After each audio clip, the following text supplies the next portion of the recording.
Order, order. Adam Jogi to move the motion.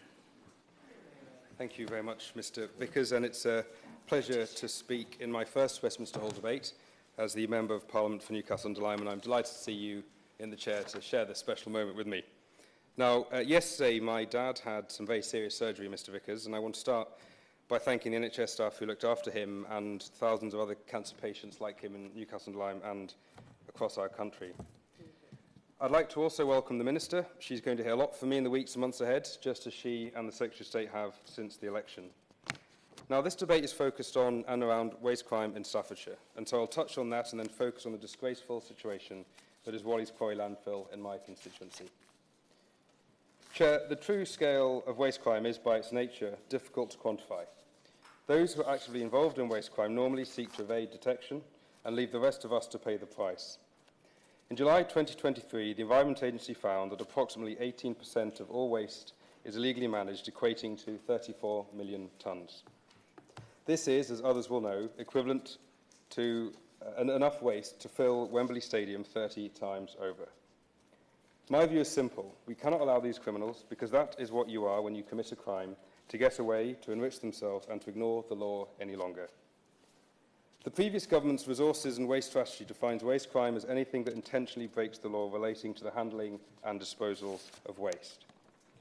Waste crime can be motivated by landfill tax evasion and generally covers activities including illegal exports of waste, large-scale fly tipping, illegal burning of waste, the illegal operation of waste sites, non-compliance with the waste duty of care, the misclassifying of waste, and falsifying records. And I hope the Minister, in her response, will set out whether she agrees with that definition and whether it's fit for purpose, and whether she'll look to update the resources and waste strategy. Mr. Vickers, the Environment Agency's National Waste Crime Survey 2023 report stated that waste crime cost the economy in England, or rather cost my constituents in Newcastle-under-Lyme and in our county of Staffordshire and across England, an estimated £1 billion per year through evaded tax, environmental and social harm, and lost legitimate business. This represents a 55% increase since 2015 at an estimate of £604 million a year. I know the Minister will share my anger at the current situation, and I look forward to her setting out what we will do as a government to get a grip of this situation. There is a relatively long list of offences that constitute a waste crime, and I would urge colleagues to have a look. I had originally planned to read them out, but it was a full side of A4, and I didn't want to detain the House any longer than necessary. But we have a long list of offences, Mr. Vickers, but the waste crimes continue to blight communities at pace. Will the member give way? I will. Thank you, and thank you for giving way to me and securing such an important debate. Last year, the Environment Agency released its National Waste Crime Survey results for 2023, which found that 86% of farmers surveyed were affected by fly tipping. In my own constituency of Tamworth, residents have raised their own frustrations about the damage that this causes to the countryside and also the harm that it can cause to nature.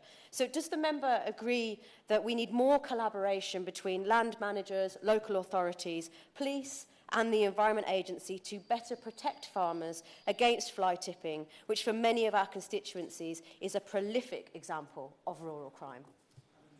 Thank you, Mr. Vickers. I thank my honourable friend, the member for Tamworth, for that intervention. She speaks quite rightly about the importance of cross-agency working to get these issues addressed, and I represent a number of farmers in Newcastle-under-Lyme, and I know that my farmers will share her farmers' concerns, and I thank her for raising that point.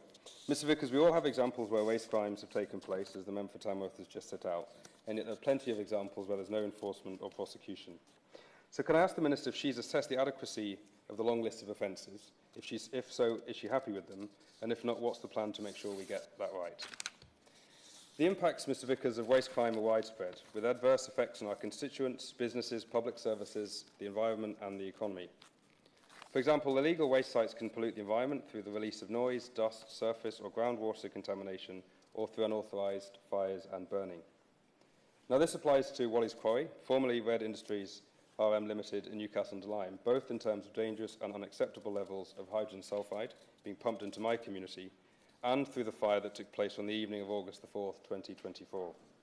Sites like Wally's and other relevant landfills are unlikely to treat the waste in compliance with environmental best practice. These same companies divert waste from legitimate businesses, reducing their potential income streams, viability and competitive advantage. The cost of remediating fly-tipped waste falls to public services and our constituents. Now, Mr Vickers, I'm grateful to Keep Britain Tidy for their helpful briefing ahead of this debate, and I suspect colleagues who are here would have enjoyed that briefing too. And I want to acknowledge all the work that Keep Britain Tidy does to reclaim our green spaces, to clean our streets and roads, and to keep our communities safe and clean. Will the honourable member give way? I will give way to another Staffordshire friend. Thank you for giving way and supporting such an important debate on this most pressing issue.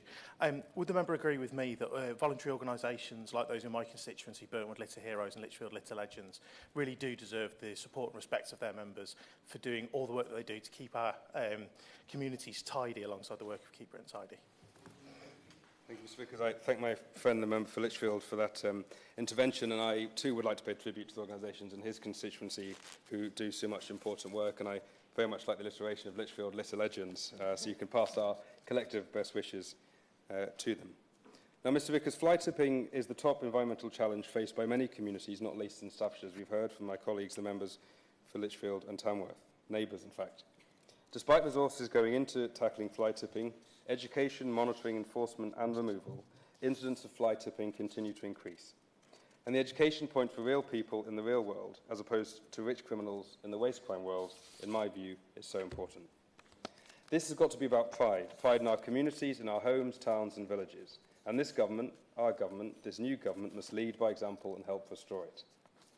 In a previous life, Mr Vickers, I worked for the then Shadow Minister for Waste Crime, my honourable friend from Newport West. She often raised, and I know because I wrote many of the speeches, the high levels of recycling in Wales. So what discussions has the Minister had with the Welsh Government about best practice, and what lessons can we learn from the Labour Government in Wales? I see my friend from Vale is here. This issue is a particular concern to residents on the paddocks in Crossheath and Newcastle-under-Lyme, and I'm working with Councillor John Williams and Councillor Jill Williams on how we can hold the borough and county councils to account. Fly tipping is also an issue to many residents in Bradwell, and I would like to thank one particular resident, Jane Rushton, for her tenacity and her commitment to keeping her community clean and free of fly tips. I was at her house quite recently. She makes a very good cheese sandwich and an even better date loaf. I know she is working with Councillor Andrew Fox-Hewitt, Councillor Leslie Richards and Councillor Annabel Lawley to do just that. Mr Vickers, the Environmental Services Association, otherwise known as the trade body representing the UK's resource and waste management industry, published a report back in 2021 counting the cost of UK waste crime, and these figures are relevant to now. It broke down the estimated financial impact of waste crime in England from 2018 to 2019 as follows.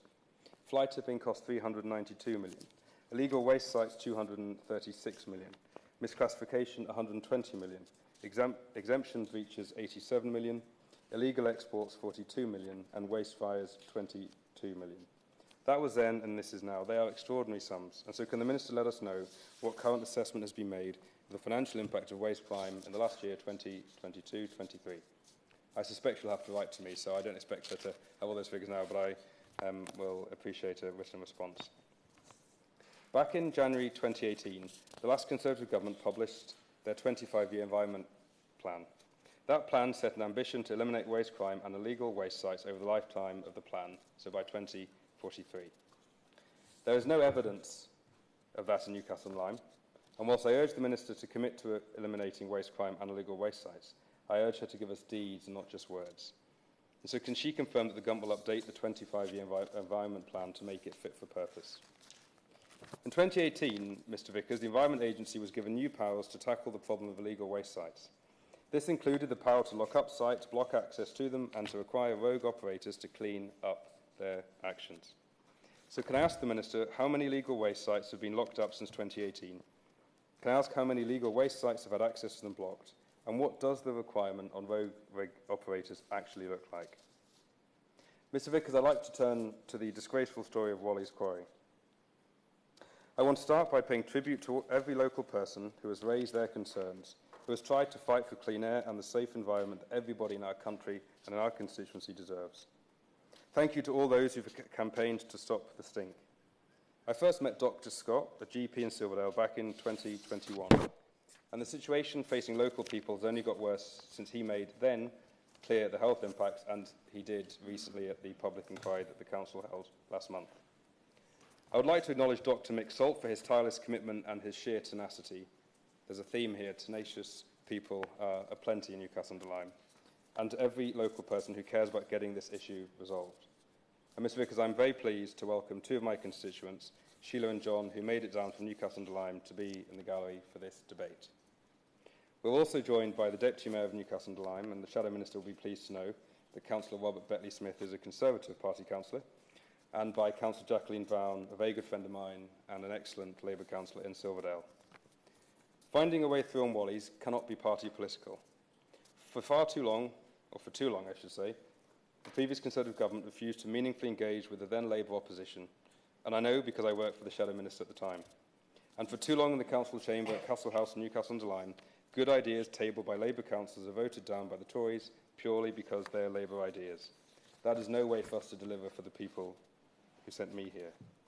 So I welcome both members of the Council to this session today and appreciate their support for my efforts to get the blighted Wally's closed, capped and safely and securely restored. Of course, this isn't going to be easy, because if it was, surely to God, it would have happened already.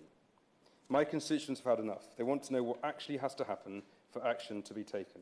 How bad do things have to get? How many people need to be stuck in their homes, unable to open the windows, sit in their gardens, or breathe without inhaling toxic fumes? They want to know why Newcastle feels like a dumping ground for other people's waste. They want to see real action from those with enforcement powers to help clean their air, to hold the operators to account, and to finally rid our town of the disgusting, disgraceful and toxic levels of hydrogen sulphide. Mr Vickers, my first words in the House after taking my oath were on Wally's. I promised local people that I would hit the ground running, that I would champion their determination for clean air, healthier lungs, heads and hearts. And I've tried to do exactly that. In August, Mr Vickers, Newcastle-under-Lyme Borough Council held a 2-day public inquiry into Wally's Quarry. And I want to share my opening remarks with the House. These words were said on behalf of those who live, learn and work in my constituency. Like so many of the people who live, learn and work in Newcastle-under-Lyme, I'm angry. Angry that nothing has changed. Angry by the failures of the Environment Agency to give local people what they need, which is action, not words. I've been, or at least I was then, the Member of Parliament for Newcastle-under-Lyme for almost 6 weeks. And there isn't a day that this disgraceful situation isn't raised with me. I'll work every day to get justice for local people and give us the chance to finally move on. Just this morning I was with local businesses and heard the impact and pressures they face. Over the last week I've heard from many local people terrified by the fire that took place on Sunday the 4th of August. And I note that we still wait, or at least we did then, for the results of the fire investigation. We need to know what happened, why it happened and what lessons will be learned to make sure it never happens again. And hours after the fire, the site was accepting waste again. That is completely and utterly unacceptable in my view. No operator who wants to be a fair and good neighbour, who had regard for the impact of their activities on local residents, would have accepted waste so quickly. I will happily give way to the member for Strangford. I want to come down and support Dylan Whitman because he and I have been friends long before he became an MP, and I want to just come along and support him on his actions on behalf of his constituents and those who are here today. Does the honourable member not agree that the complexity of addressing today waste crime means that situations in his constituency and indeed across other parts of the United Kingdom as well, including my own, make urgent action very difficult? And what we really need is new legislation. What we need is punitive fines, which will hurt them hard. And what has to be central is that the honourable gentleman's constituents and their opinions are key to any change to ensure that their viewpoints are not forgotten about. Thank you, Mr Vickers. I thank the member for Strangford. I feel I've, in a parliamentary context, come of age to have been intervened on by the member for Strangford. So thank you, thank you. Never forget your first time. Never forget your first time with the member for Strangford. There you are. Well, my wife is indeed from Northern Ireland, so we'll stop that one there. But Mr Vickers, I'm grateful to the member for his intervention because he raises an interesting point. Lots of people in my constituency were told that everything would be done within the law. So the simple response for me is let's change the law, and the Minister already knows some of my thoughts on that, and although we have a very busy legislative programme for the general election, this is something I'll be pushing very strongly and proactively indeed. Now, the investigation into the fire concluded that it was most likely caused by a lithium battery, but two things on this. No battery was found, which raises some very serious questions and Wally's permit doesn't allow for lithium batteries to be disposed of. My call is simple. We need the site closed, capped and restored, and we need that done now. I've made that point to anyone who will listen and will keep doing so. Today I'm here as the Member of Parliament for Newcastle and Lyme, and I'm here to give voice to all the people who have raised this issue with me directly over the last couple of years. We now need the Environment Agency to honour its responsibility to the people who live, learn and work here. Simply put, Chair, and the Chair is in the gallery, Councillor Beckley Smith, enough is enough. I look forward to answering your questions. Now, Mr Vickers, I would like to acknowledge the work of the cross-party committee leading that inquiry. I welcome the invitation to speak before the committee because I wanted Newcastle's MP in the room, helping shape the way forward and delivering the results that local people want and desperately need. The stress, concern and fear that hydrogen sulphide emissions coming from that site cannot be underestimated. This is having a real impact on people's lives, and it has done for many years now. There have been more than 100 breaches of the permit held by Wally's. Now, Mr Vickers, can you imagine if any citizen broke an agreement or broke the law or got caught speeding more than 100 times? Imagine if there'd been more than 100 parties in Downing Street. There must be real penalties and real enforcement. And in advance of this debate, the Chief Executive of Newcastle and Lyme Borough Council provided me with the number of complaints received by the Borough Council from 2019 to date. And this goes up to the end of August 24. And it's a total of 32,315. 32,315 of my constituents have shared their rage, their anger and their frustration. Now, residents are also encouraged to report complaints to the Environment Agency, and so I suspect there will be many more too. More than 30,000 people over 5 years have said enough is enough. And we, all of us, the relevant agencies from the Borough and County Councils to the Environment Agency and Whitehall must listen. Now, I acknowledge the work of the former Tory MP in my constituency for his work on this issue. But the simple fact is the people of Newcastle and Lyme have been let down, left behind, and that must change. By the Environment Agency, by the last government. I will happily give way to my neighbour. Thank you. That's the point I was making. My constituency of Stoke-on-Trent South joined yours, and actually the smell that we get from Wally's Quarry has extended into the northwardy region of my constituency, which itself has experienced repeated fly tipping, causing harm to farmers. But I just want to reiterate the impact that Wally's Quarry have had on the lives of the residents of Newcastle and Lyme and further afield in terms of the quality of their day-to-day living, but crucially their health, especially that of young children, but also on the sellability of their homes, meaning that they are stuck in this no future that they can move on, and that this cannot carry on any further. Thank you, Ms Vickers. I'm very grateful to my neighbour, the member for Stoke-on-Trent South, and the fact that the member for Stoke-on-Trent Central is sitting next to her, I think speaks to the sense of collective both experience and frustration we feel in North Staffordshire. I'm grateful for their support, not just for me in our fight to get this sorted, but also for the support I know that your constituents have for mine. So thank you for your intervention. Now, by the Environment Agency, by the last government, and by those who could help us get this sorted, I would also like to acknowledge the tireless and passionate work of local councillors in our community. Can the Minister let us know what assessment she's made of the work of the Joint Unit for Waste Crime? I know we're in the early days of this new government, but we need to see and know that these agencies are being held accountable and have the powers required to get things done. And talking of agencies, Mr Vickers, let me turn to the Environment Agency. My view is simple. It is simply not fit for purpose. Its responsibilities are far too wide, and in our case locally, people have lost faith in the Environment Agency's ability to stand up for us against landfill operators who act like cowboys and have no regard for the health and well-being of their neighbours. I base this on what has happened in my constituency with Wally's Quarry, the land at Doddlespool and Elms Farm, and what may very well happen at the Bradwell West Quarry. With all the criminal activity that seemingly, and indeed knowingly in some cases, that takes place, or that seems to surround certain elements of the waste industry, something is wrong. Under the last Conservative government, we had a perfect storm. Major cuts to local government, savage cuts to the number of staff and the budget of the Environment Agency, and an apparent disregard for how serious waste crime is. That must change. And so whilst I acknowledge the financial crisis we inherited, we can and should use the law to give my constituents the clean air and healthy lungs they need and deserve. I don't know what discussions my predecessor had with ministers in the last Conservative government, and so I can't speak for what happened before July the 5th, and that's why I secured this debate. I welcome the Secretary of State signing off the Council's ability to take action against Wally's, and I believe that the last Conservative minister left it sitting on the desk. I would urge the Minister to think about introducing a fit and proper person test for those seeking a permit to operate a landfill site. That will go some way to ensuring that those who have taken the mick can no longer do so. I'd be happy to meet the Minister to talk about that in detail. Now, back in January 2024, Mr Vickers, the new Secretary of State came to Newcastle under Lyme to meet local campaigners, Councillor Jacqueline Vaughan in Silverdale. He smelt, he listened, and he understood the situation we face. This, as my honourable friend from Stoke-on-Trent South noted, is a health crisis as much as it is an environmental one. And there is major concern in the community about the health impacts, about the fact that the health impacts haven't been acknowledged properly.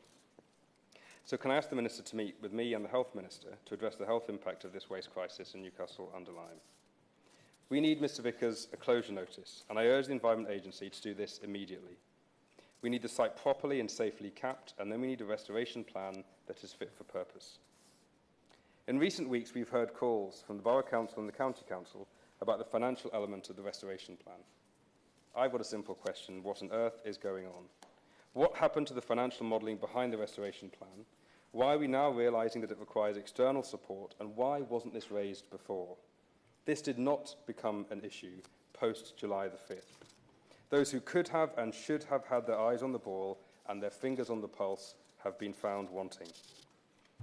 I don't think any of my constituents should be paying for the failures of the state at all levels. So will the Minister go back to the department with my suggestion that we look at how the Environment Agency operates in terms of how and what they do with the money they receive from enforcement action? Just a couple more questions for the Minister. How much money does the Environment Agency collect in enforcement each year, and how can we ensure that that money is used to right the wrongs? Those who break the law and the Environment Agency is responsible for upholding the law should be the ones who pay for their mess. I believe that Wally's Quarry Limited has a bond with the Environment Agency of, I think, about £1.8 million. Now, I've been told by some of those who should know that the safe, secure restoration of this site could cost as much as £20 million. This isn't new. This isn't a revelation.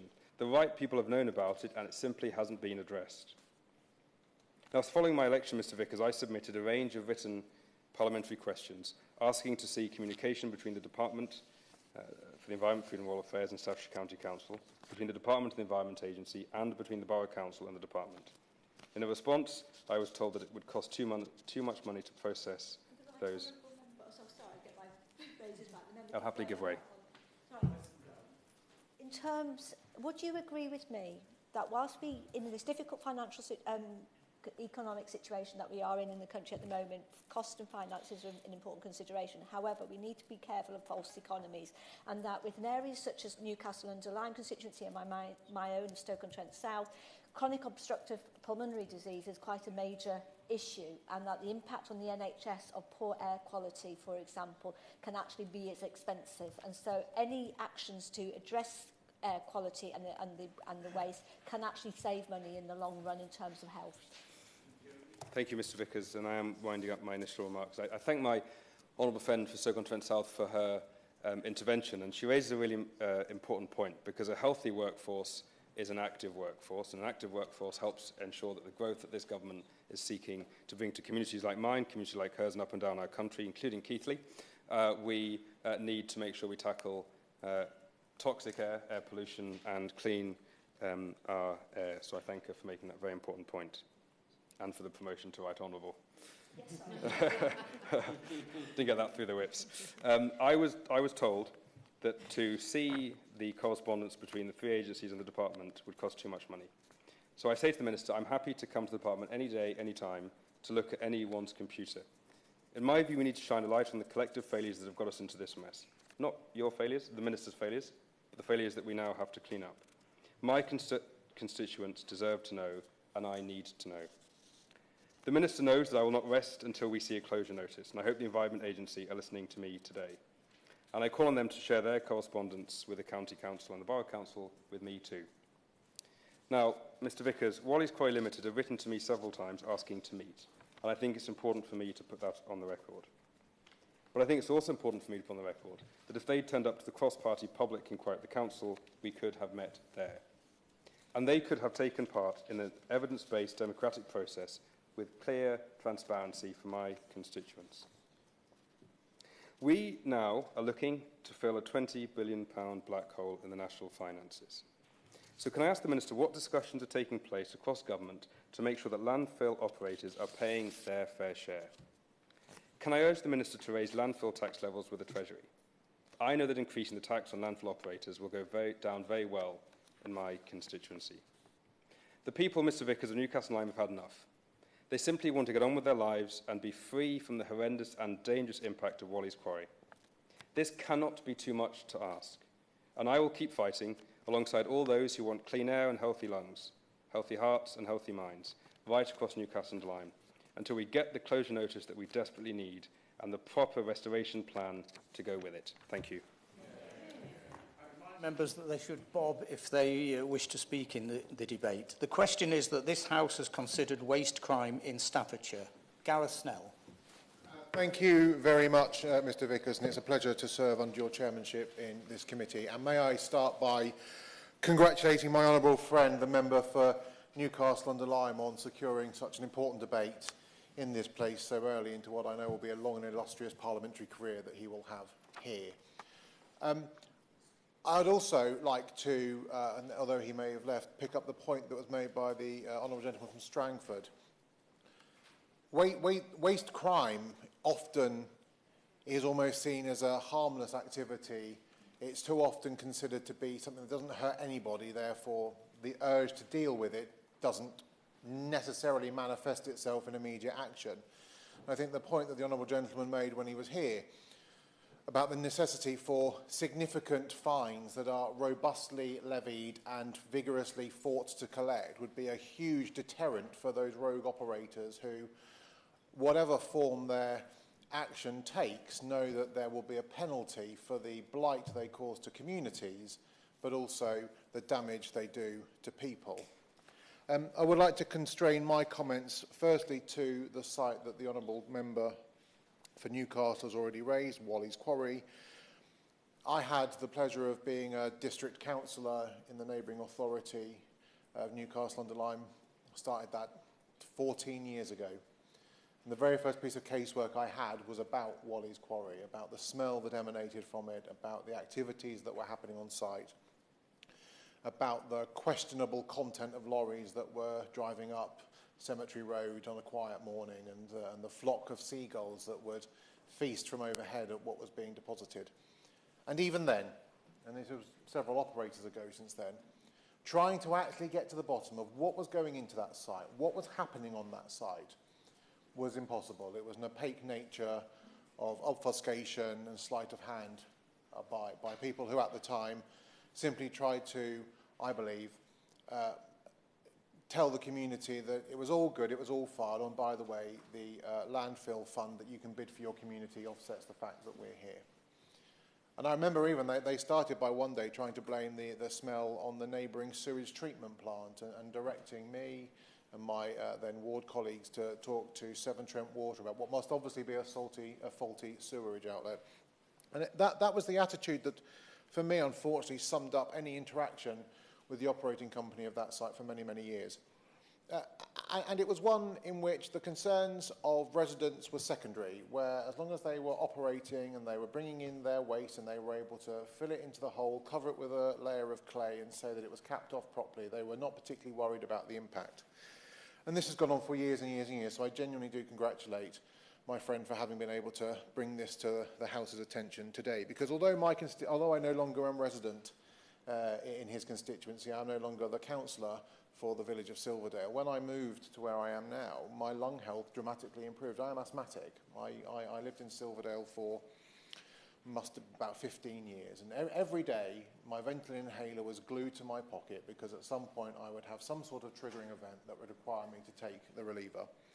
when I moved a mere 3 miles away to where I am now, about 3 years ago, my lung health dramatically improved. I now no longer need my Ventolin inhaler as frequently as I do. Now, my lifestyle has not changed. If anything, you know, my burgeoning waistline has put me in a slightly less healthy position, and the only common factor that I can consider has had that impact on my health was the air that I was breathing on a daily basis.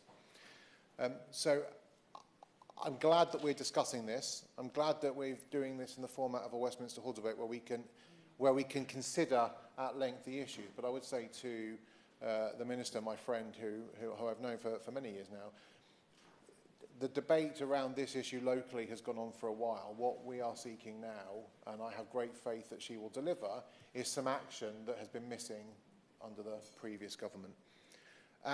And although my constituency is 3 miles away, much like my friend in Stoke-on-Trent South, there are some mornings, particularly cold mornings, crisp weather mornings, where I will open my front door, I will walk out to the bottom of my street, and I will be able to smell the landfill site that is 3 miles away. It is a smell you do not forget. If you have lived there, and you know the area, it doesn't matter where you are in North Staffordshire, if you can smell it, you can smell it, and you know what it is, because it is that same scent wherever it manifests. And my daughter, who only up until a couple of years ago was still going to school in Silverdale, if we were driving towards the school, it would get stronger and stronger and stronger, and you would get to the crossroads at the bottom of Cemetery Road and Silverdale Road, and you would hope with all your heart that the lights were on green, because the last thing you wanted to do was sit there while the rotation went through of the traffic lights, knowing that you would be stuck in the puddle of foul, stenching air that was almost certainly coming from Wally's Quarry.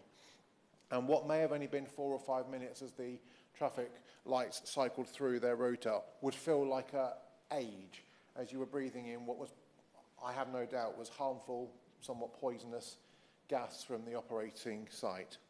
And so the fact that we're debating this today is welcome, but I would, as I said to the Minister, I would like to hope now that we have a new set of members of Parliament for North Staffordshire, now that we have a new government, that there is an opportunity to reset national action on this so that we can get the outcome for local people that we need. But I want to expand my points, if I may, Mr Vickers, to wider issues across North Staffordshire of waste crime. Because whilst Wally's Quarry is undoubtedly a national disgrace, there are other parts of North Staffordshire that have equally found themselves at the mercy of reprehensible individuals who have undertaken to make a fast buck on the back of local communities through the way that they've dealt with waste. And one of those sites was the old Twyford factories in the middle of Etruria in my Stoke-on-Trent Central constituency. And I first raised this with the then Minister back in 2018, when it was quite clear that this factory was stuffed to the rafters with illegally accepted industrial waste. The Chief Fire Officer at the time for Staffordshire, Becky Bryant, had made quite clear that if there was a fire on that site, it would be devastating, not just to the immediate area where there were business trying to operate, but being as it was next to the West Coast Main Line, it would have shut down the West Coast Main Line for months. It would have required significant public investment to make the railway safe, and the untold health implications would not be known for many, many years. The waste that was in there, nobody knew. How much was in there, nobody knew. But all you could see as you drove around the A500 in Stoke-on-Trent with this once proud factory of manufacturing history in Stoke-on-Trent, and through the graffitied windows, you could just see these polythene bales of unknown materials stacked one upon the other. And I was told by the Chief Fire Officer that their genuine concern was spontaneous combustion, because tightly packed unknown materials in plastic can sometimes just simply set itself on fire. And this was in the heart of my constituency, next to a residential housing development of several hundred people. And at the time, to his credit, the member for Newark, who was the minister at the time, was happy to look at how we could use funds from the Department of the Environment to try and clear that site. And the former Secretary of State, Michael Gove, met, discussed, and we had a plan. And to her very credit, my successor and predecessor, Joe Gideon, fought very hard to get that site cleared. She made it a priority for her constituency and her constituents, and that site got cleared. But that site got cleared, Mr Vickers, at a cost to the public purse of around £10 million. £10 million of public money to clear one site in one constituency. And it took a very long time. It took a long time, not because there was any interaction from the government to take it forward, not because there was any local reason why. It was simply because every time we got to a point where an enforcement notice could be raised, the owner would make a promise that they would clear it up. And so the enforcement notice wouldn't get taken forward. Then we went down the cost recovery route for proceeds of crime, which took an inordinately long time. Then there was a fine levied against the owner to have it cleared, and he was given 6 months to raise the money to pay for it. And while all these additional times were being built into this one site, it remained a huge fire risk. It remained a health and safety risk to the neighbouring businesses on site, one of whom subsequently closed up and moved to another site simply for their own safety. And it was an eyesore in the middle of Stoke-on-Trent. And I would say to the Minister, again, who I know takes a huge interest in our environment, takes a huge interest in how we can make communities like mine better, more prosperous, more sustainable. When you have a prime development site, as this site was, that was being slowed down to be brought forward for development because we were wrangling with one individual who had made an obscene amount of money through accepting illegal waste onto that site, and then didn't want to have to use any of that money to clear it up. Not only is it a waste of taxpayers' money that we then had to clear it up, but it slowed down the economic regeneration development of Etruria and Hanley, part of my constituency. And to this day, although it is now cleared, that site stands vacant. And the opportunities that could have presented on that site for development would have been game-changing for my constituency. So it's not necessarily just the cost of having to clean up those sites. It's those lost opportunity costs that exist in cities where you find huge buildings that are being misused by individuals who simply seek to make a fast buck. I will indeed, yes. They will work this time. I thank the member for raising that issue. Around 7 years ago, a similar site in Lichfield City, the old GKN site, also had bailed up waste disposed in it. We believe that actually it was fly tipped in there, or certainly my understanding is that. That did catch fire, suspected arson. It was the fourth one in Staffordshire that year. That particular fire took 8 appliances and 65 firefighters to deal with it. And similarly to the site that you're raising, that site has been cleared but is still awaiting development. So this is endemic across Staffordshire, and I thank the member for raising it. First of all, I'm very grateful to be able to say thank you to my honourable friend from Lichfield, something that when I was here last time I never thought would have the opportunity to do so, but it fills my heart with glee to be able to do so. And he's absolutely right. I'm sure this debate could quite easily just been called waste crime, brackets, anywhere in the country, because these duplicitous operators who seek to make money off the backs of our communities without any care or attention are happening everywhere. And we know they're happening everywhere. And I'm sure that my honourable friend, the new minister, will be clamping down on them hard. But I want to turn to a slightly more about how we do that, because whilst we can all air our grievances on the sites in our constituencies, I would like to also spend a few moments, if I may, Mr. Vickers, to focus on what comes next. And I tend to agree with what my honourable friend from Newcastle-under-Lyme said about the fit-for-purpose nature of the Environment Agency. Now, I'm going to be slightly more generous to the Environment Agency than he was, and that's absolutely fine. He rightly has a grievance with them over the operation of Wally's Quarry. But I think there stems a bigger problem about the way that we do regulatory enforcement in this country as a whole. And the Environment Agency is an example that is an example which we can use to demonstrate it. So an organisation called Unchecked UK produce every so often something called the Enforcement Gap document. And it seeks to look at how regulatory organisations and agencies have done less and less enforcement over time. And what they found in their 2020 Enforcement Gap report was that between the period of 2010 and 2020, the number of staff working for the Environment Agency had decreased by 32%. So 1 in 3 staff disappeared. They also found that over that same period of time, Mr. Vickers, that the budget for the Environment Agency decreased by 63%. As a result, the number of prosecutions they were able to undertake decreased by 88%. They also were unable to, the number of enforcement notices they were able to levy as a result went down by 69.5%. And they were only really able to take 44% of those notices through to prosecution because there was a lack of capacity within the Environment Agency to undertake that necessary regulatory enforcement work. So whilst it is absolutely right, and we must not excuse the actions of those individuals that perpetrate waste crimes around our country, it is not inconceivable to think why it is they believe this is a lucrative trade in which they can spend their time and their energies, because the likelihood of getting caught, the likelihood of an enforcement notice being levied upon you, the likelihood of a prosecution being brought has gone down and down and down over the last 10 years. And it's not just the Environment Agency that have had this problem, Mr Vickers. Local authorities around the country who have a really important environmental health aspect, who quite often can take small-scale actions in communities to prevent a much larger destructive activity taking place, have suffered the same blight, to the point that over the last 10 years, 32% of environmental health staff have been lost in local authorities, which means many of the actions that we have been speaking about this afternoon become reactive to a problem. It means that the enforcement and regulatory agencies out there react to a problem. What they are unable to do today is take pre-active and preventative work to stop things becoming a problem in the first place. Of course. To further your comments, we have to think about the involvement of other agencies. Within Staffordshire, and I'm sure elsewhere, particularly fly tipping and the illegal dumping of waste is often linked to organised crime.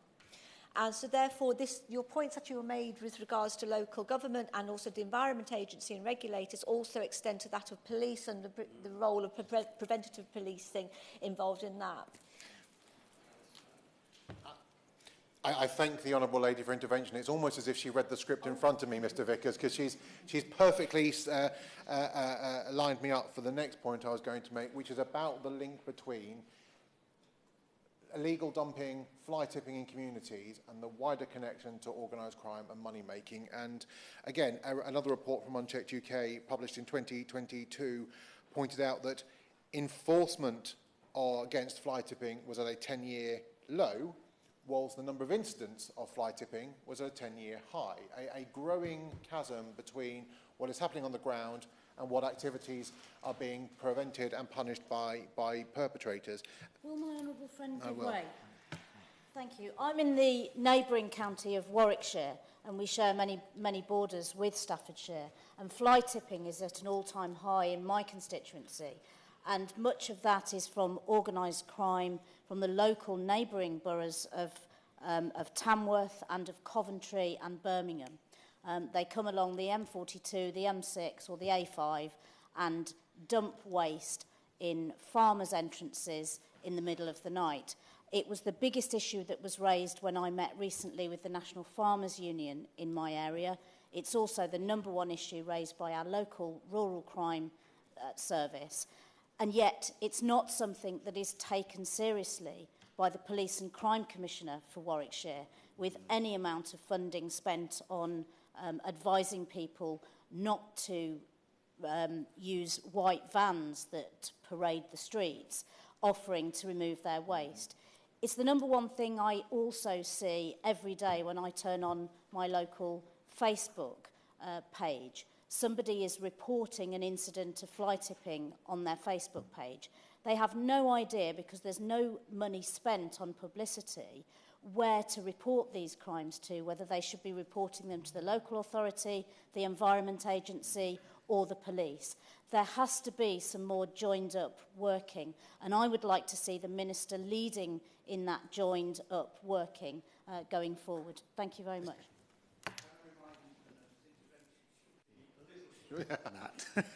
Gareth Snell.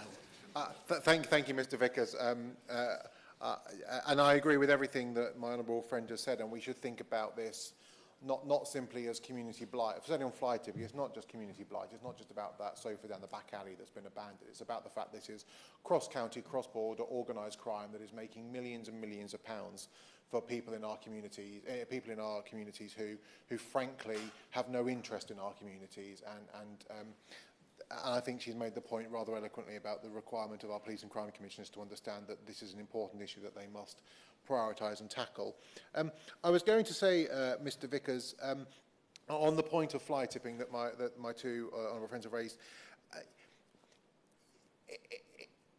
going back to the point about the longer term impact of this, yes, fly tipping again is a waste crime that takes place in Staffordshire, and the House of Commons library note that accompanies this debate gives a rather sad figure for the 2022-2023 figures for Stoke-on-Trent, suggesting that almost half of all fly tipping incidents across the whole of Staffordshire took place in Stoke-on-Trent. I mean, that's not a record that I'm particularly proud of, and that's not something that I would particularly want to be associated with my city, which is why I'm glad that upon their election in 2023, under the expert leadership of Councillor Amjad Wazir, the Deputy Leader of the Council, the City Council launched a clean-up campaign about illegal dumping in our towns under the moniker of idiot. Don't be an idiot was their line. Don't dump in our towns. Don't allow our community to be used by those organised crimes, criminal gangs who want to ruin up our cities. And the outcome of that, Mr Vickers, has been spectacular. We now have considerably fewer incidents of fly tipping, and we have considerably fewer incidents of fly tipping, not only because the council now make a concerted effort to go and clear it up, but they have invested in an environmental crime unit that now seeks to prosecute and fine those people who dump waste in our towns and cities, and they have doubled, I believe it might have been tripled the number of fines that have been handed out by the City Council, and they are pursuing people through the courts where they refuse to pay the fine, and making it very clear that if you wish to undertake illegal activity relating to waste in Stoke-on-Trent at a community level, they are coming for you, they will find you, they will fine you, and I personally, Mr Vickers, would like a name and shame campaign, but I haven't quite won the battle with the council yet, but give it time. But if I can conclude my remarks by saying that I think what I would not want to be taken away from this debate is the idea that Staffordshire is somehow the nation's dustbin, that we are strewn with all of these terrible activities. Because whilst we have these incidences, most of the people in our communities, most of the people that live in Stoke-on-Trent and Staffordshire want to see clean neighbourhoods. They go out every day and they do a little bit of work to try and make their community better. They clean up the fly tipping, they report the illegally dumped sofa, they report to the Environment Agency the smells, they will report to the police where they see buildings that have been abandoned that suddenly start having industrial waste put near them. And they do this because they know and they believe and they want, as does everyone else in my constituency and my county and my city, they want to live in a clean, tidy, safe place. And so I would ask the Minister if, when she is winding up her comments later, if she could give me some sense of hope that I may take back to Stoke-on-Trent, that this government, with this Minister, will make sure that aspiration for clean and safe streets in every community is something that they will be delivering on, and let us know how we can help her in achieving that. Thank you.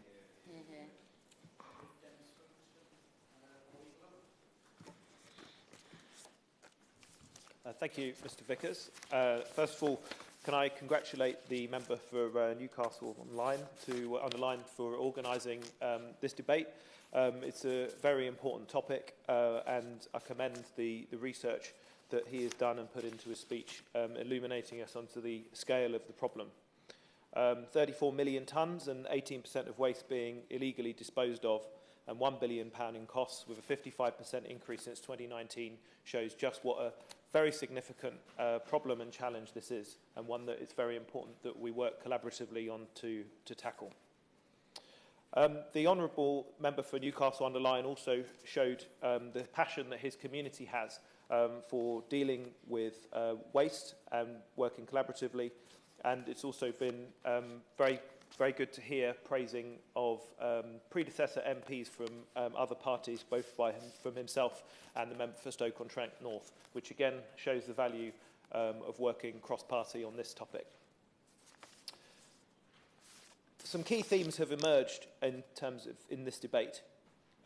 We've heard about the environment and the nature impact of the problem, in particular the risk of lithium dumping in landfill sites and the consequent risk of fire. And indeed, not just a risk, fires of significant nature have been highlighted in a number of contexts. There's also the health impact on local residents affected by the by the facilities near residential areas, and the Honourable Member for Stoke-on-Trent South quite rightly highlighted the benefits and importance of having a healthy workforce in order to, for our economy to be able to grow and productivity to be improved. Various speakers have highlighted the economic impact of the problem, with issues in various constituencies of a lack of land available for development because previous waste facilities have not been cleared up, as well as the workforce productivity challenge that was mentioned. We've also heard the importance of cross-party and cross-agency working in order to tackle waste within Staffordshire and indeed nationally. Many agencies have been cited. Local authorities clearly have a role, as do the police, and we've also heard from a number of members of the importance of strengthening the Environment Agency's resources and powers and ability to enforce. Many businesses are affected, and within my own constituency in Oxfordshire, we have a landfill operator who has been causing similar problems to those discussed in terms of significant odours and not always being as transparent and proactive in their engagement and communication with local communities as we may wish. I think a key thing that I hope will come as a result of this debate is the importance also of tackling the root causes of the waste problem that we face. Our recycling rates within the United Kingdom remain lower than comparable European countries, although they have been improving. And the more that we can all do to help business and households to tackle those root causes will reduce the need for some of these waste facilities. I will. Thank you, Mr. Vickers. He rightly talks about recycling rates in the United Kingdom. I noted in my remarks the Welsh example, and although we're very proud English MPs, it is important to note that Wales had the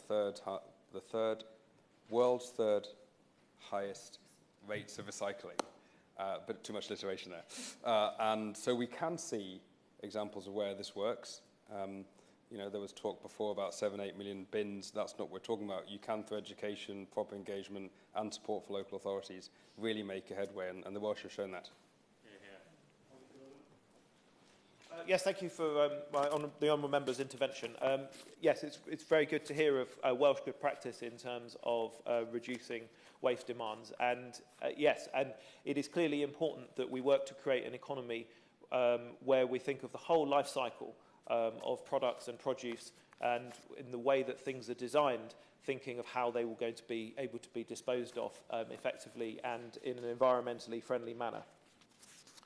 We've also heard of the impact of house prices by some of the waste facilities within Staffordshire and the impact that that has on people's ability to move. The debate has been very helpful for highlighting some of those wider impacts and challenges. This is not just about fly tipping or about local nuisance. It has real consequences and impacts on people's lives. And I think we've also heard some very useful comments from this member for Stoke-on-Trent North about how some of the operators of these facilities can sometimes be inclined to misdirect the cause of these odours and try and blame them on other things such as sewage. And within my own constituency, I've seen that being done about agricultural fertiliser. And that is why it is so important that there is the engagement and listening with local residents, and that the Environment Agency has the resources to collate that data and intelligence so that the problems can be properly mapped and anticipated, so that interventions can be made. In conclusion, I think that today's debate has been very useful for highlighting problems of waste management within Staffordshire, but it has also highlighted how these themes are relevant across the country. And I look forward to hearing the Minister's thoughts and remarks on how the new government will just attempt to tackle these problems. Thank you very much. Thank you, Mr Vickers, and it is a pleasure to serve under your chairmanship. And can I thank the Honourable Member for Newcastle under Lyme for securing this vitally important debate, and also welcome him to the House. And may I also say, Mr Vickers, can I send him and his father the best wishes following his father's surgery that took place yesterday. It's also good to see the Minister in her place again for another, I think, our second debate this week. And may I use this opportunity, Mr Vickers, just to put on record my thanks to all the officials within the department who worked with me when I was lucky enough to be, I think, in the best department in government, specifically on the Waste and Resources strategy. And I'd be kind if she wouldn't mind passing my thanks on, particularly to Emma and Claire, who are in the Waste Resources team. Now, I would like to start my speech by echoing comments made by colleagues throughout this debate about the dangers of the costs of waste crime to local communities, which is undoubtedly huge. The Environment Agency's National Waste Crime Survey of 2023 report stated that waste crime across the economy in England costs us an estimated just over 1 billion per year through evaded tax, environmental and social harm, and lost legitimate business. This impact is, of course, not only monetary. Waste crime in its many forms poses a significant threat to our environment. Illegal dumping and the improper disposal of hazardous waste contaminates our land, water and air.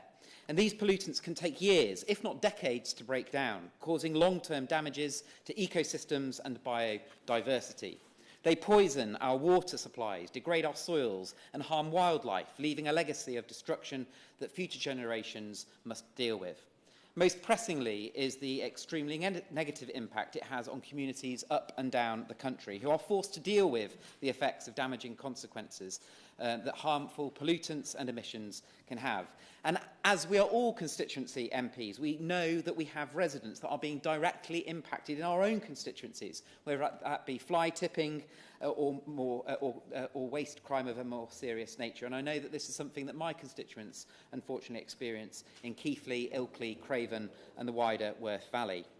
Now, I would like to spend the rest of my time speaking in this debate specifically about Wally's Quarry in Newcastle-under-Lyme, where I completely sympathise with the residents, businesses and the wider community, not just of Newcastle-upon-Lyme, but Silverdale and the wider Stoke-on-Trent area, who have been fighting this issue for a significant number of years, for far too many years. And I would like to take a moment to commend the Honourable Member for Newcastle-upon-Lyme's predecessor, Aaron Bell, for his tireless campaigning over the 4 years that he was lucky enough to be in this House to try and seek a solution. I know that the work that Aaron Bell worked on, working with his constituents to try and seek a way forward, was not only trying to hold the operator of Wally's Quarry to account, but also the regulator and the enforcer, the Environment Agency. He was also instrumental in working with Stop the Stink campaign, and I'm sure that the new member for Newcastle-under-Lyme will continue the good work of his predecessor, as he has done by securing this very debate. Now, I was lucky enough to be a minister in what I have to say is probably the best department in government for a short period of time, from just November last year up until the general election. And in that time, I visited Newcastle-under-Lyme and to Silverdale to meet with campaigners, local councillors, residents and the previous MP to hear directly from them about the negative consequences Wally's Quarry was having. And I deeply sympathised with the points that they were making. And as a result of these meetings, I made it clear that the Environment Agency, over a period of time, had failed in their duties, had failed local residents, and based on what has been said today, and has been, to be quite frank, repeatedly warned to the Environment Agency by many, including myself when I was lucky enough to be in the department, that they are of the attitude that seemingly think that the operator will clean up its act by themselves, and this just simply is not the case. Residents' concerns about toxic fumes have been raised since 2012, albeit largely ignored by the Environment Agency as the regulator, meaning that the ongoing situation continues to have a substantial negative impact on the community, not only just the community's economic challenges, but their health and well-being as well. And the reality is that the Environment Agency's actions have gone nowhere near far enough, and in my view, the landfill site needs to be closed altogether. the Minister will know that this is exactly the points that I was trying to put across to the Environment Agency during my short time in the department. And as the Minister will know, and assuming that she has been briefed sufficiently on previous meetings that had taken place, I was also disheartened that the Environment Agency had... I was so disheartened by the Environment Agency's actions that I requested weekly meetings with the Environment Agency's team to understand sufficiently what actions they were taking as the regulator and the enforcer. Public hearings held in July demonstrated the serious public health issues arising from the fumes coming from the site, with the Staffordshire Director of Health and Care highlighting the negative impact on public health and the risk of the noxious gases pose both short-term and long-term on health implications. One of the other huge concerns that was quite rightly raised when I met with residents was not only the negative impact it was having directly on them, but the local economy, not only just across Newcastle upon Lyme, but across the wider Stoke-on-Trent area. Businesses, cafes, shops, a sports centre, a sports club which I was lucky enough to visit, and even a local school are all being negatively impacted. Again, something which, had the Environment Agency taken robust action, they could have reduced the financial, environmental and social impacts. Yes, I will. To me and my family. I was going to be a bit meaner to the Shadow Minister than I was, than I may be now, but I just want to ask and my father's son, two questions. One, the Shadow Minister in February 2024, just after, a few weeks after the now Secretary of State visit to Newcastle, the Honourable Gentleman quite rightly visited, and he said no options were off the table. What did that actually mean? One. And the second part of the question, Mr Vickers, would be, does the Shadow Minister think the Environment Agency has the powers it needs to properly get this sorted?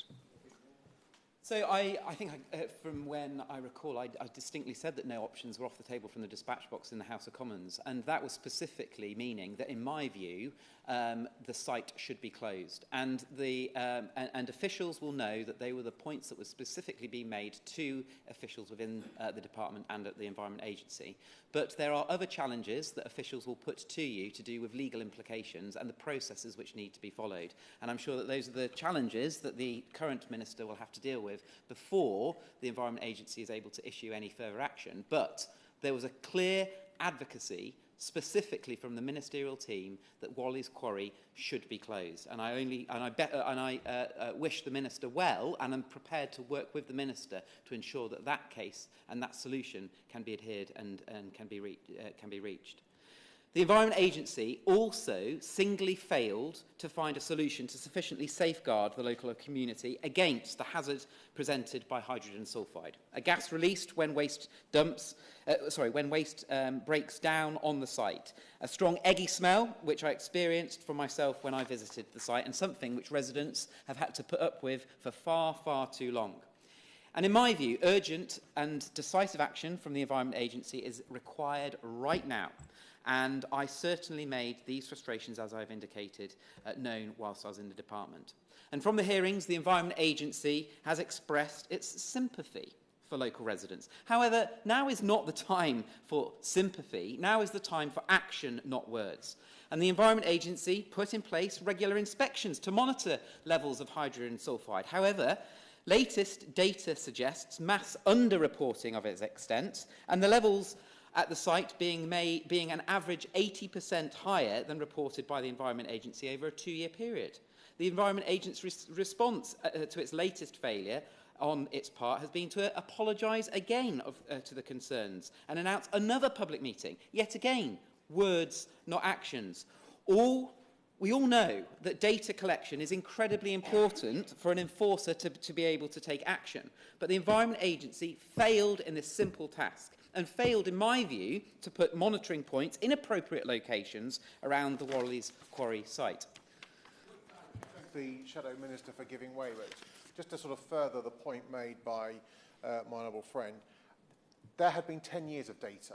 I know because I used to ring them frequently, the Environment Agency, myself, in 2010, when I was in my constituency surgeries in the library in Silverdale, and we could smell the smell.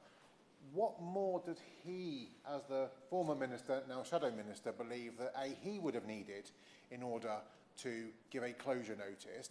And given that we basically all seem to agree that this has been a decade of failure by the Environment Agency, when he was the Minister, what did he undertake to try and work out what the failings internally were so that other communities that may have these problems don't have the long period of terribleness that we've had?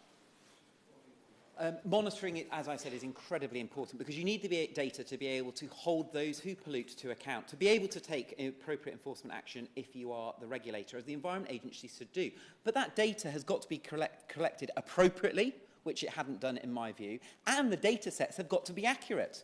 If we look back, there was a calibration issue with the data sets that were being collected, which meant that the Environment Agency even had to issue a further apology. Completely unacceptable in my view.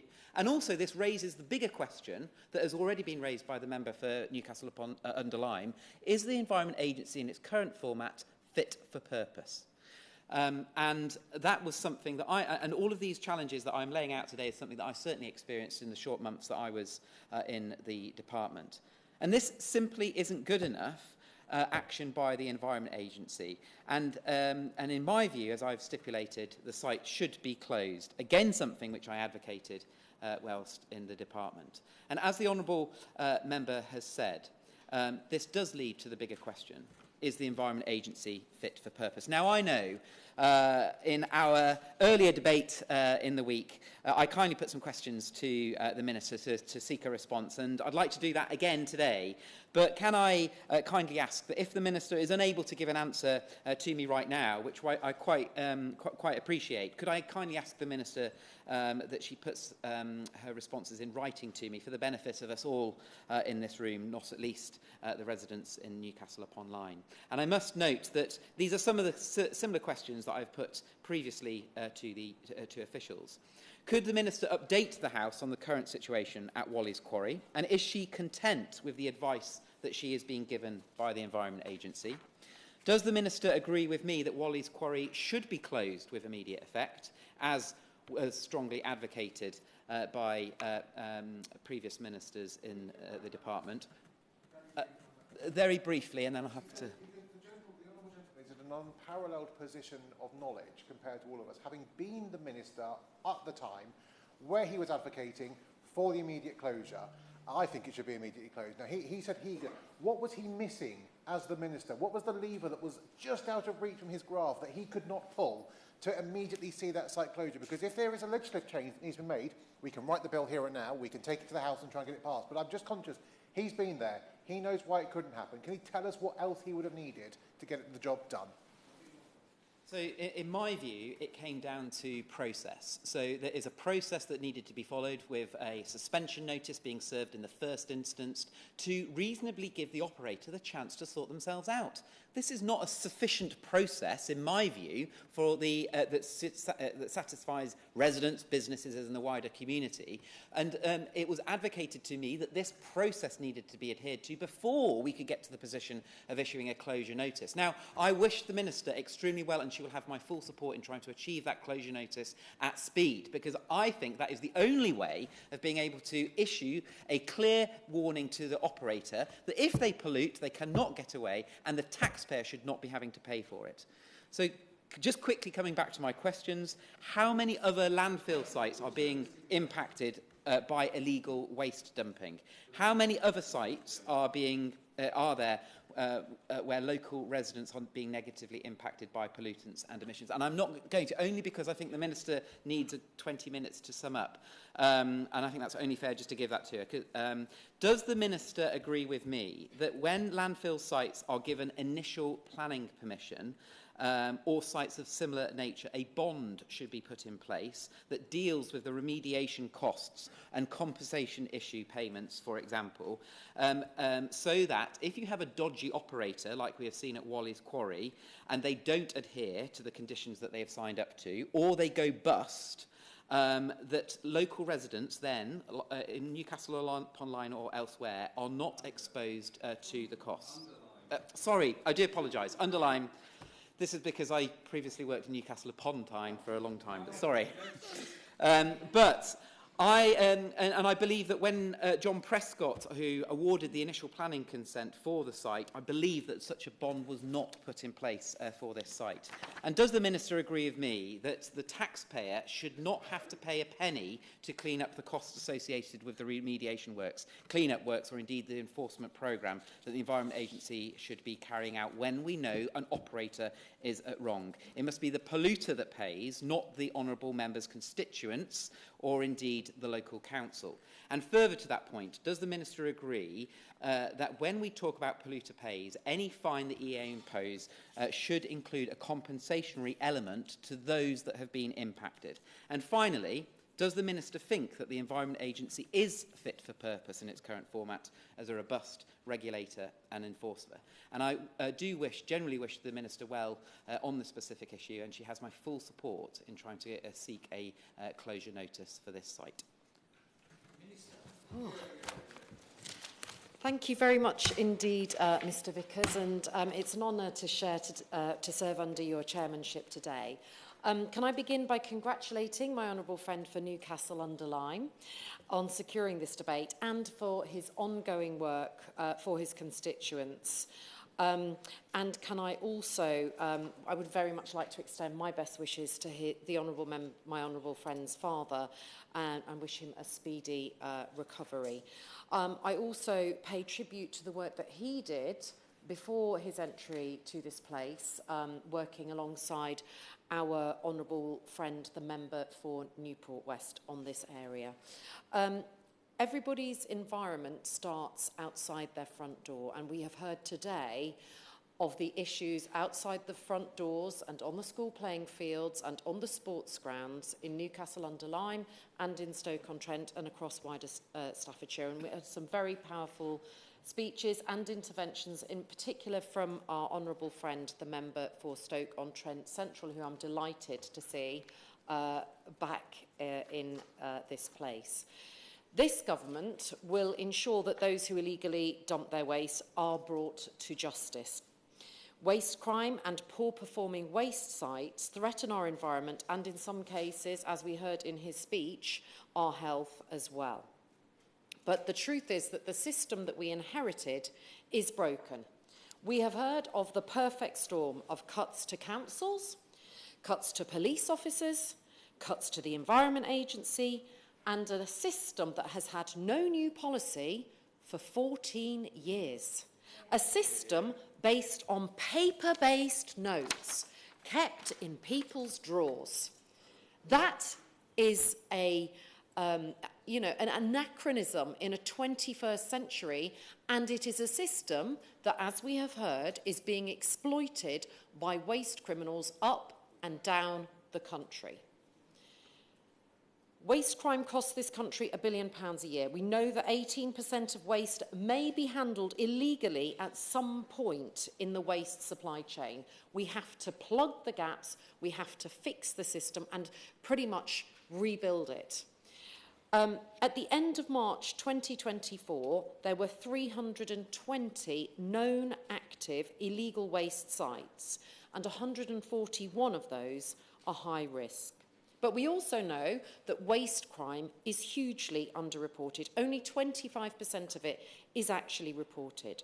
And the Environment Agency receives thousands of reports of waste, 9,000 in 2022. So it's an agency dealing with a huge amount of reports. It has just 240 officials to deal with 9,000 reports each year.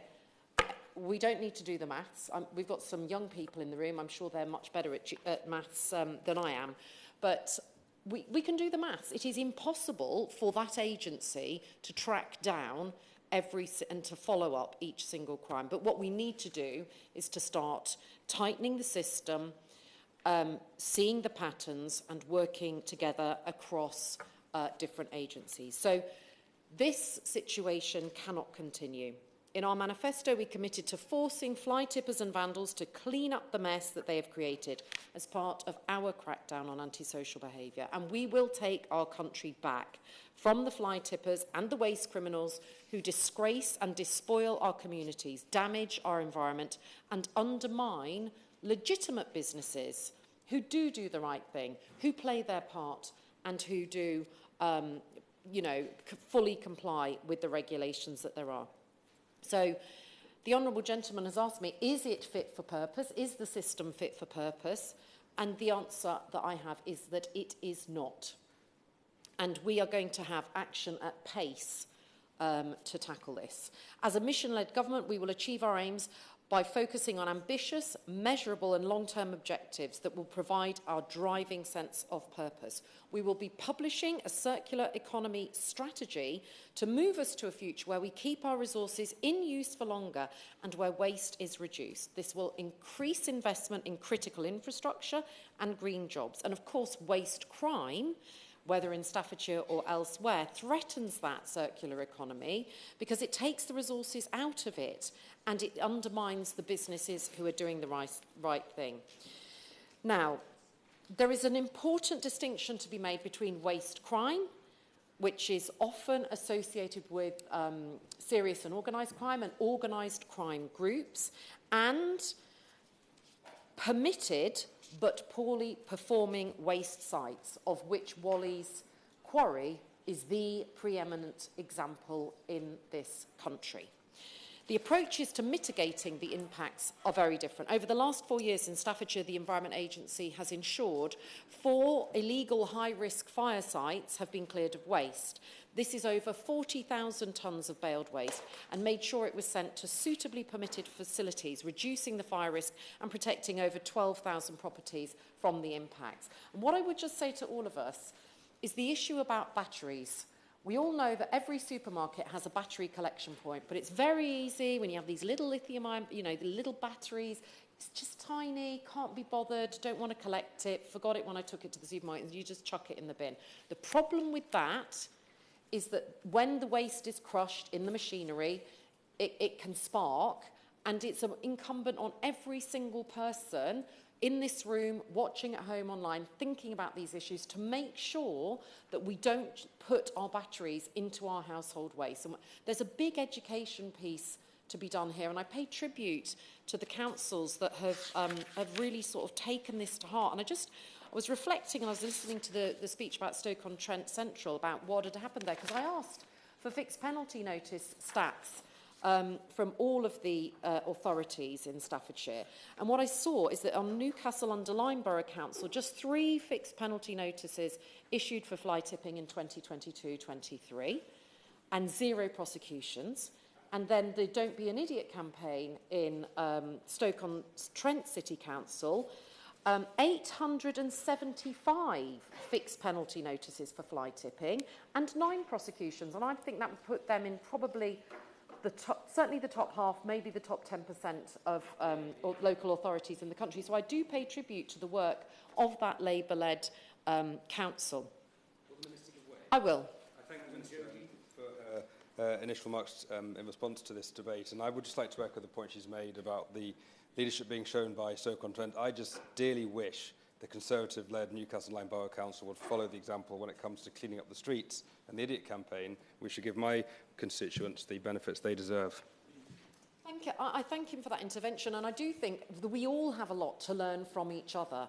I offered those statistics in the spirit of cooperation and encouraging good practice.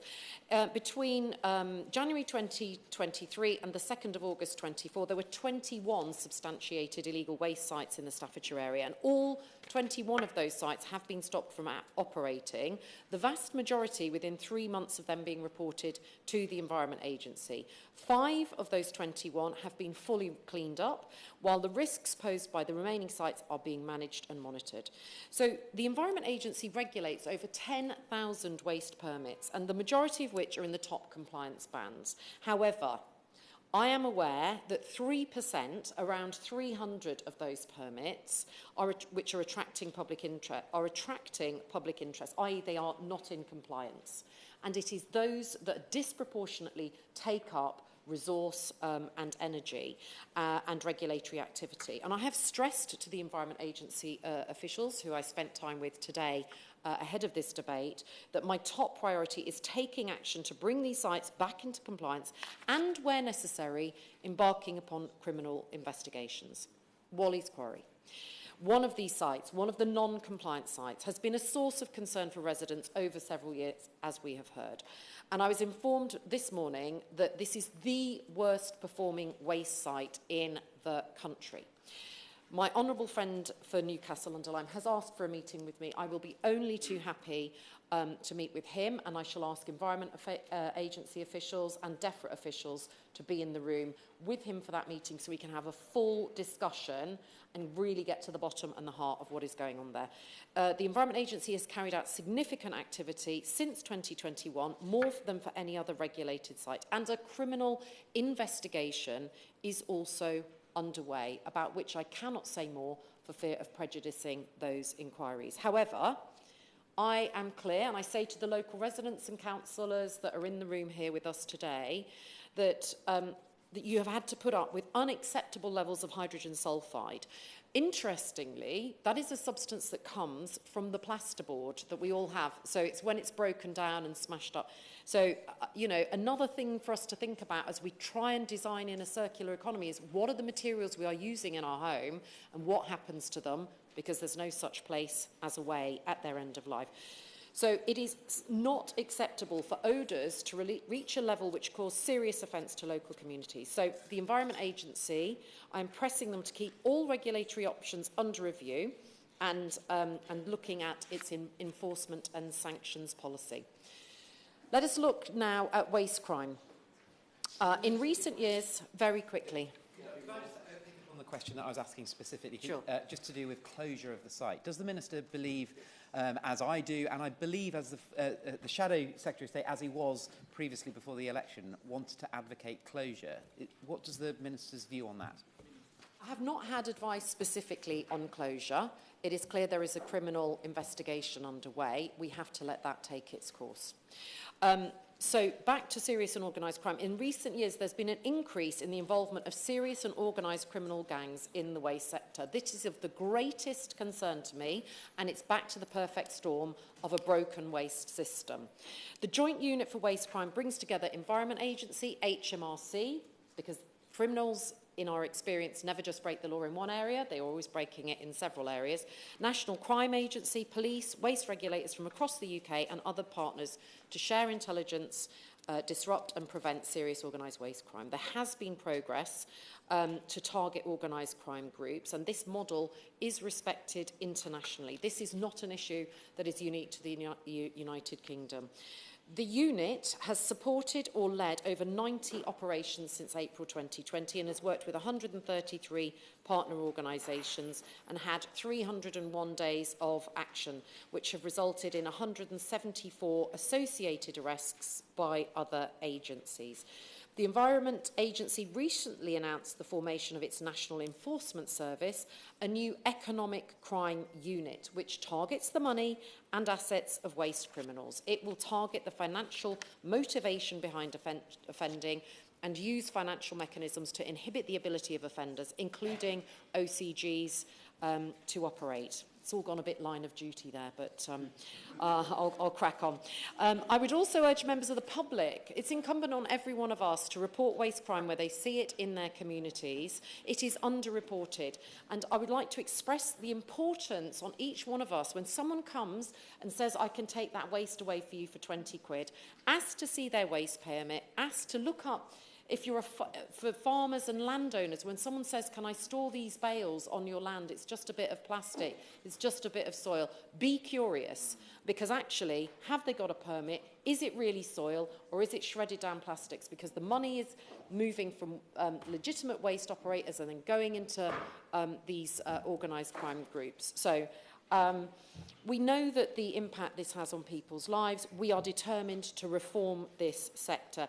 And reforming the sector starts with reform of the waste carrier, broker and dealer regime, which means those transporting or making decisions about waste must demonstrate they are competent to make those decisions. They face background checks when applying for permits, and they must display permit numbers on their advertising. We will make it easier for regulators to take actions against criminals and easier for us as householders to identify legitimate waste businesses. So I think we will... It will remove 3 exemptions, and this is really critical because, and these are obviously the highest problem areas, I would suggest. The exemptions to be removed are, first of all, for dismantling end-of-life vehicles, 2, treating end-of-life tyres, and again, the risk of fire when the tyres get higher is huge, and the recovery of scrap metal dealers. And I do remember a case in my former constituency of Wakefield where a scrap metal dealer went bust owing HMRC £60 million, and to my grievous disappointment, not a single person was prosecuted or went to prison for essentially theft from the taxpayer. We will introduce greater record-keeping requirements for all waste exemption holders and impose limits and controls on how exemptions can be managed on site. To conclude, Mr Vickers, this government is clear. We are committed to bringing waste criminals to justice. We want to have long-term ambitions to rebuild the waste sector, to create a circular economy, and we are committed to tackling both waste crime and poor performance, which is exemplified at Wally's Quarry, at regulated waste sites. I know the Environment Agency is committed to continuing its work with partners nationally and locally, and I do want to thank them for working against the odds and in over a very difficult funding environment over the last 14 years. This is predominantly an urban crime, and I think there has been a neglect under the previous government of urban areas. My honourable friend asked for deeds, not words. We will follow the principle that the polluter pays. We will find them. Are coming for them, and we will track them down. Thank you. Adam Jogi to wind up. I'm grateful to the Minister for her response to this debate and the points that a number of colleagues raised. I note that the chamber is now much fuller than it was at the beginning of my debate. I shall have to encourage all colleagues now present to join our campaign to get Wally's Quarry closed, capped and safely and securely restored. The Minister in her response, I've got till 3 o'clock, do I? Right, OK, I've got 3 minutes to go. The Minister in her response used the word justice, which I think is very important indeed, because my constituents in Newcastle and Lyme want exactly that. I would like to press the one point on what we can do to make sure that the Environment Agency uses the money that it secures from fines to help pay for the mistakes that their inaction has caused. Now, I want to just address a few points that were mentioned in the debate. Now, I want to just touch on the Shadow Minister. Although he was very nice to me and my family, there's a few things there that, as someone who once had the job, I think it's important that we note. Now, the Shadow Minister said that the people of Newcastle and Lyme shouldn't pay. I quite agree. They paid for far too long and in far too many difficult ways. But I'd urge him to speak to his Conservative colleagues on Newcastle Lyme Borough Council, who since the general election on the 5th of July now think government should be paying for the mistakes and for the restoration plan that is required. In my view, it should be the Environment Agency or indeed the people who've caused this mess. So I look forward to that message being communicated through to the Conservative group and Newcastle Lyme Borough Council. There was also mention to Lord Prescott and how he signed off planning permission. I did do history at university, but it's not difficult to find out that the legislation that he had to give approval to went through at the end of the government previously. And as the Shadow Minister will know, having been a minister, I've never been a minister, probably never will be, but he will know that when officials make suggestions, you have to base it on what's put before you, as no doubt he did when there were discussions on Wally's Quarry. So let's focus on the facts and not play partisan games, because it's my constituents who are paying the price for the failures of the last period of time. Now, my honourable friend from Stoke-on-Trent Central, not Stoke North, as the Liberal spokesperson called him, made a number of very important points. He'll know, having been a councillor in Silverdale, just how important this is to my constituents and to him. And I'd like to echo, Mr Vickers, my support for the Don't Be an Idiot campaign. I think that is an example of just how, in North Staffordshire, we say it how it is. Now, my honourable friend from Stoke-on-Trent South, my other neighbour, talked about the health implications of toxic gas and fumes, particularly those we're getting from Wally's Quarry, and the impact on her constituency, and I thank her for doing so too. My friend from North Warwickshire raised a really important point about the role that police and crime commissioners can have in making sure you hold these people to account and help support our constituents. And it's worth, I think, noting once again the Lichfield litter pickers that my honourable friend legends. No, sorry, that's the point. The alliteration. The Lichfield litter legends for what they do, and my friend from Tamworth also raised the points about supporting communities too. This is an important debate. I'm not going to stop going on about Wally's Quarry until we get the site closed, capped, and properly restored.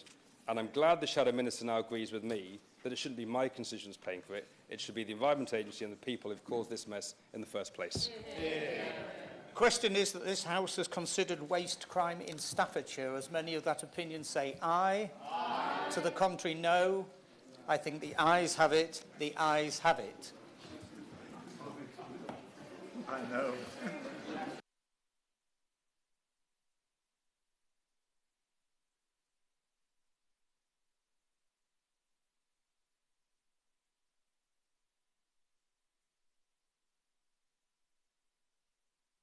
Leave quickly and quietly, please. Good, a debate now with lots of speakers down, please.